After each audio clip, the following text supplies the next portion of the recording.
प्यारे अजीज़ान ग्रामीन, शाबान के आखिरी जुमे में की गई दुआओं को अल्लाह ख़ास तौर से कबूल फरमाता है। इसीलिए सोचा क्यों ना आप लोगों को भी शाबान के आखिरी जुमे का वो वजीफा बताया जाए जिसको बुजुर्गाने दीन ने कसरत से पढ़ा है। इस वजीफे का फैज़ ऐसा है कि जो इंसान भी शाबान के आखिरी दिन में या शाबान के आखिरी जुमे में इस मुबारक वजीफे को पढ़ता है, वो इंसान अपनी मुराद को पाता है। यानी कि अल्लाह तबारक व तआला से जो चीज मांगता है अल्लाह पाक उसको इनायत फरमाता है। दूसरा फायदा, अगर आप लोग शाबान के आखिरी जुमे में ये वजीफा पढ़ें तो आप लोग अपने सारे दुश्मनों से निजात पाएंगे। इस वजीफे को पढ़ने से आपके दुश्मन कमजोर पड़ जाएंगे, फिर आपके खिलाफ कोई भी चाल नहीं चलेंगे। जो इंसान भी शाबान के आखिरी जुमे में ये वजीफा पढ़ेगा, अल्लाह के रहमो करम से उसके ऊपर रहमतों और बरकतों की मूसलाधार बारिशें होंगी, जिसकी बदौलत आने वाले वक्त में उसके पास में प्यारे अजीज़ान ग्रामीन कभी भी पैसे की, रिज्क की तंगी नहीं आएगी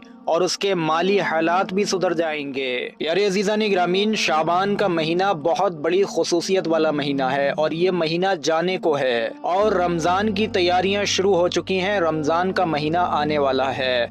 इस बीच में यानी कि शाबान के आखिरी दिन में या शाबान के आखिरी जुमे में आप लोग ये वजीफ़ा पढ़ें। इंशाअल्लाह आप लोग खुद देखेंगे कि आपके बिगड़े काम कैसे बनते हैं, आपके रुके काम कैसे पूरे होते हैं, आपको दुश्मनों से जल्द निजात मिलती है और कैसे जल्द से जल्द आपकी सारी मुरादें भी पूरी होती हैं। तो आप सभी लोगों से गुजारिश है, वीडियो पर एक लाइक ज़रूर कर दें और सबाब की नीयत से वीडियो को आगे शेयर भी ज़रूर करें।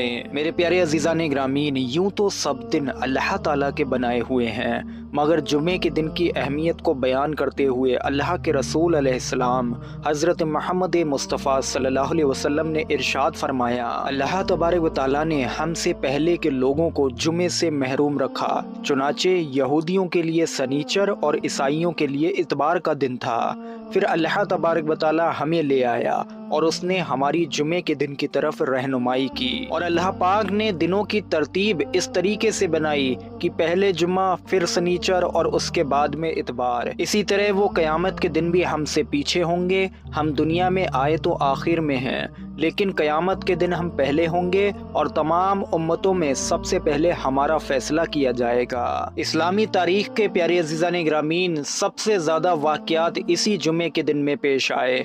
लिहाजा इन हदीसों से और बहुत सारी रिवायतों से हमें ये मालूम पड़ता है कि जुमे के दिन की हमें अहमियत को समझना चाहिए। जुमे के दिन में कसरत से दुआएं कबूल की जाती हैं। जुमे के दिन में अगर बंदा अल्लाह पाक से जो भी कुछ मांगता है, अल्लाह पाक उसको इनायत फरमाता है। इसी मुबारक जुमे के दिन में प्यारे अजीज़ान ग्रामीन, एक घड़ी, एक वक्त ऐसा भी आता है कि उसमें कोई मुसलमान बंदा अल्लाह पाक से जो भी दुआ मांगे, कोई वजीफ़ा भी ना पढ़े, कोई दुआ भी ना पढ़े और दुआ मांगे तो अल्लाह उसकी उस दुआ को कबूल फरमाता है। इनमें पहला वक्त प्यारे अजीज़ान ग्रामीन, ज़्यादातर उलमाए किराम ने जो सही ठहराया है वो नमाज जुमा के खुतबे के दरमियान का वक्त है और दूसरे वक्त को, जिसको उससे भी ज़्यादा उलमाए किराम ने सही ठहराया है, वो नमाज असर के बाद का वक्त है। और जो ख़ास वजीफ़ा शाबान के आखिरी जुमे का आप लोगों को पढ़ना है वो इसी ख़ास वक्त में पढ़ना है, यानी कि नमाज असर के बाद। जुमे के दिन में नमाज असर की जब अज़ान होगी तब से लेकर इस वजीफ़े को पढ़ने का वक्त शुरू होगा और जब जो है मगरिब की अज़ान होगी उससे 5 मिनट पहले ही आप लोगों को ये वजीफ़ा मुकम्मल कर लेना है। प्यारे अजीज़ दोस्तों, कुछ ऐसे वजीफ़े, दुआएं होती हैं जो हमसे छुपी हुई हैं, जिनका ना हमें पढ़ने का तरीका मालूम होता है, ना ही हमें उसके फैज़ यानी कि बरकतें मालूम होती हैं। और ये जो शाबान के आखिरी जुमे का वजीफ़ा है ये उन्हीं वजीफ़ों में से है, यानी कि इसको अक्सर लोग, ज़्यादातर लोग जानते ही नहीं हैं। वजीफ़ा पढ़ने का तरीका समझिए। वक्त आप लोग जान गए।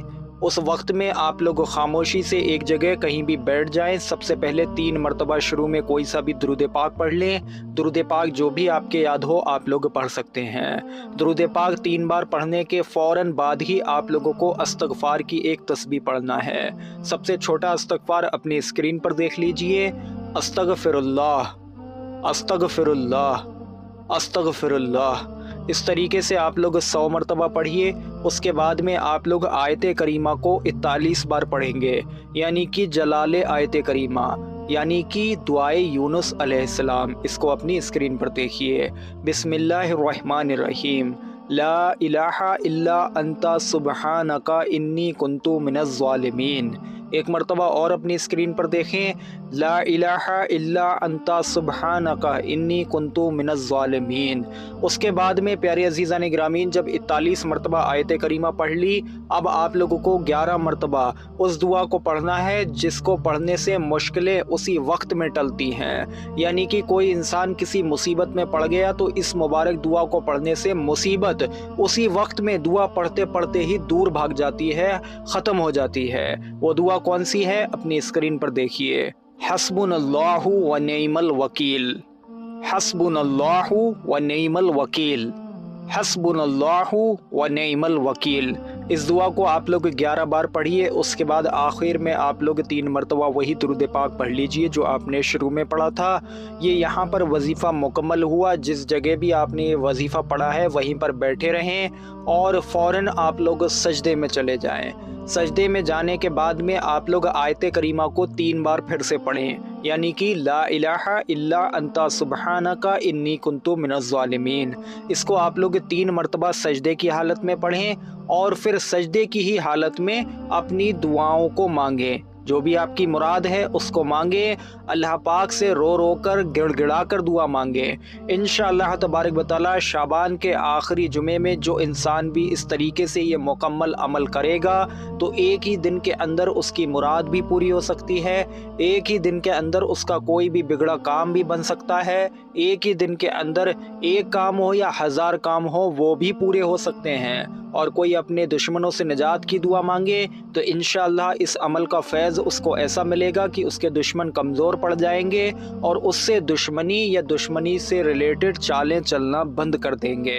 तीसरा और आखिरी फैज़ इस वजीफ़े को पढ़ने से ये मिलेगा कि ये वजीफ़ा गरीबी को दीमक की तरह चाट कर साफ़ कर देता है। यानी कि जिस तरीके से दीमक लकड़ी को गलाकर खा जाती है उसी तरीके से इंशाअल्लाह तबारक व तआला शाबान के आखिरी जुमे में आप ये वजीफ़ा पढ़िए। ये वजीफ़ा आपको आपकी गरीबी से निजात दिलाएगा और आने वाले वक्त में आपके रिज़्क में, आपके कारोबार में, आपके काम में, आपकी नौकरी में बेतहाशा इजाफा भी लाएगा। उम्मीद करते हैं वीडियो आप सभी लोगों को समझ आया हो। वीडियो पर एक लाइक ज़रूर कर दें और सबाब की नीयत से वीडियो को आगे शेयर करें। अस्सलामु अलैकुम व रहमतुल्लाहि व बरकातुहू।